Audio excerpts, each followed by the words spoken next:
여호와께서 가나안의 모든 전쟁들을 알지 못한 이스라엘을 시험하려 하시며 이스라엘 자손의 세대 중에 아직 전쟁을 알지 못하는 자들에게 그것을 가르쳐 알게 하려 하사 남겨두신 이방 민족들은 블레셋의 5 군주들과 모든 가나안 족속과 시돈 족속과 바알 헤르몬 산에서부터 하맛 입구까지 레바논 산에 거주하는 히위 족속이라.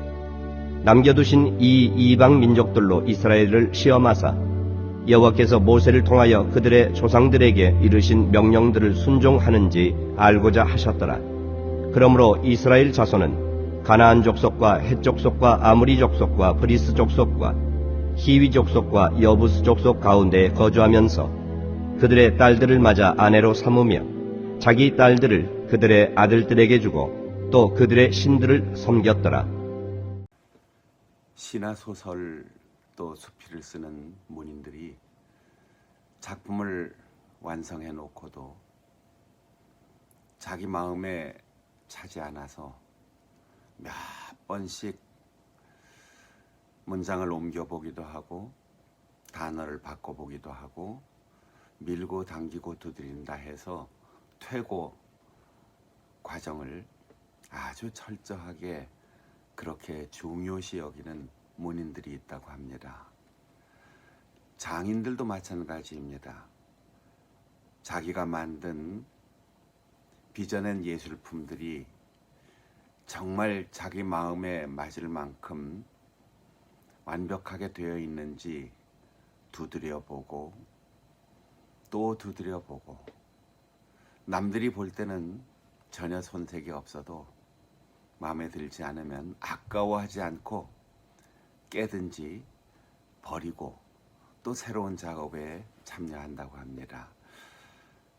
그렇게 완성되었는지 처음에 목적한 대로 제대로 되었는지 그런 것을 분석하고 증명하기 위한 시도를 가리켜 성경에는 시험이라고 말했습니다. 사실 시험을 즐기는 사람은 없습니다. 요즘 현대 사회에서도 시험 보는 일을 좋아하는 학생들이 누가 있겠습니까? 그러나 이 시험은 목적이 있고 성장을 위하고 완벽한 인생을 추구한다면 누구나 피할 수가 없습니다. 좋은 성적을 받아야 시험에 통과하고 합격해야만 자기가 목적하는 그 목표를 이룰 수 있기 때문입니다. 예수님도 이 땅에 오셔서 세상을 구원하는 하나님의 아들로서의 사역을 시작하기 전 먼저 시험을 받으셨습니다. 이스라엘 백성들이 광야 생활을 마치고 또 가나안 정복 전쟁을 마치고 그 땅에 안착하여 살면서 하나님께서는 완전한 평화를 주시지 않았습니다.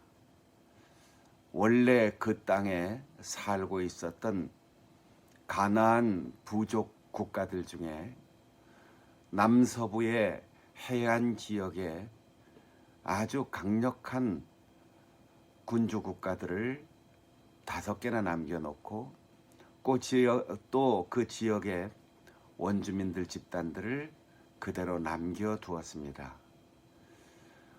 하나님께서 완벽하게 그들의 정착을 허락하시지 않고 그들이 힘들고 어려운 일을 가끔 겪을 수 있도록 가나안 원주민들을 남겨놓으신 이유를 이스라엘을 시험하기 위해서라고 했습니다. 물론 이스라엘은 40년 동안 시험의 과정을 다 통과했습니다. 그러나 하나님께서는 전쟁과 그리고 나그네 생활과 수많은 고난과 이적을 직접 경험한 세대가 세상을 떠나게 될 때 그 다음 전쟁을 알지 못하는 세대, 하나님의 이적과 기사를 직접 경험하지 못한 세대를 위하여 시험하시려 그들을 남겨 두었다고 했습니다. 오늘날도 우리 사회의 모든 갈등들의 중심에는 경험한 세대와 경험하지 못한 세대의 감성의 차이, 인식의 차이, 그리고 느낌의 차이가 있습니다.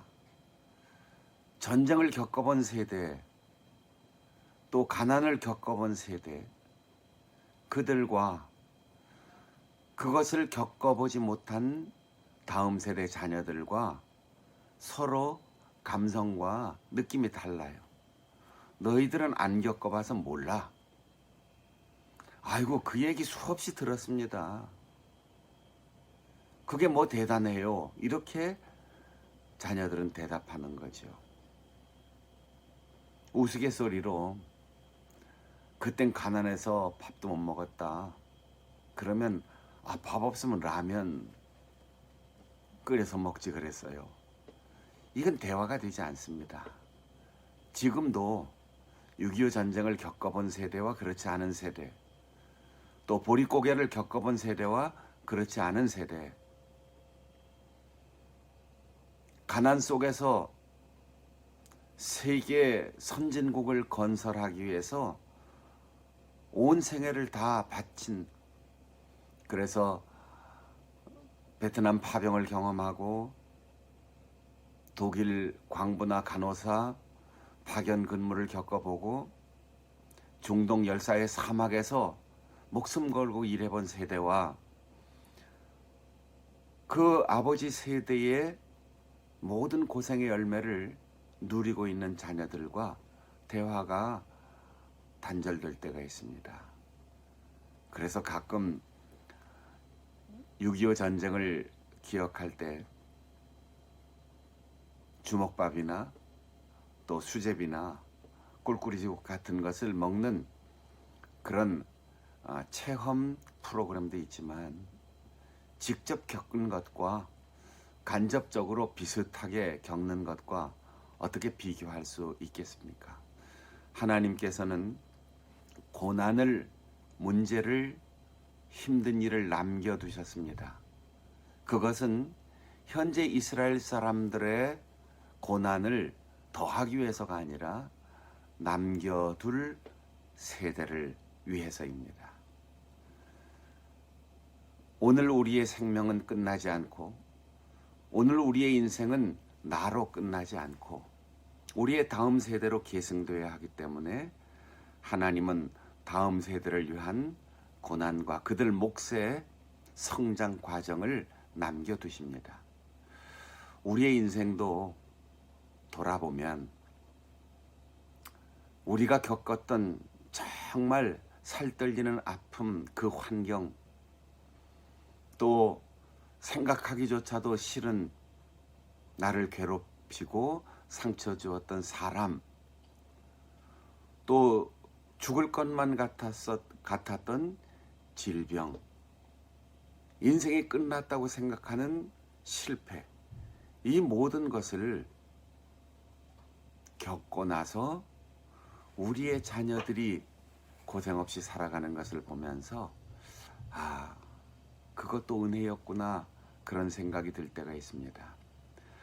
문제는 이스라엘 백성들이 그 땅에서 살면서 이방인들을 경계하고 이방인들을 통해서 자기들에게 스며들어올 그 우상 숭배를 경계해야 하는데, 평안한 생활이 지속되면서 처음에는 호기심으로, 그리고 타협과 동거로 거주하는 일들이 일어났고 자녀들을 결혼시키는 그런 혼혈 습관, 관습까지 생겼던 것입니다.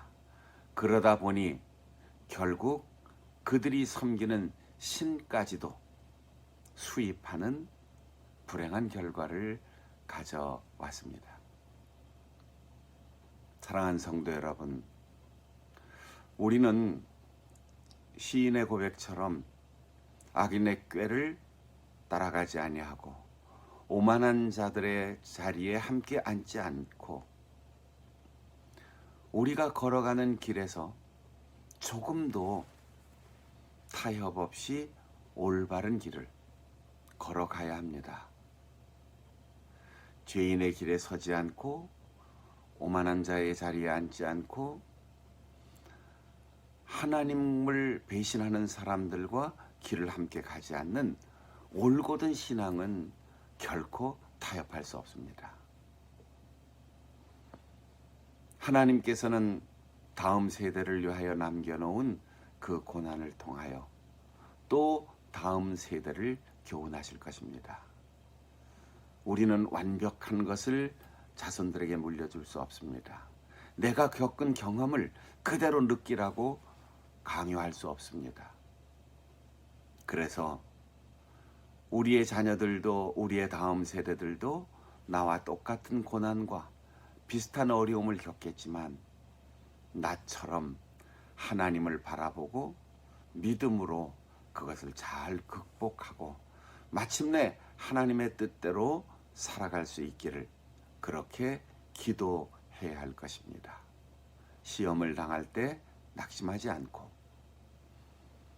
겪어보지 못한 세대에게 겪은 경험을 강요하지 말고 오직 하나님의 은혜와 사랑을 바르게 잘 가르쳐서 우리의 다음 세대가 하나님의 은혜와 사랑도 물려받고 하나님의 품속에서 늘 스스로 얻은 평안과 그리고 그 땅의 축복을 이어갈 수 있는 믿음의 조상들이 다 될 수 있기를 바랍니다.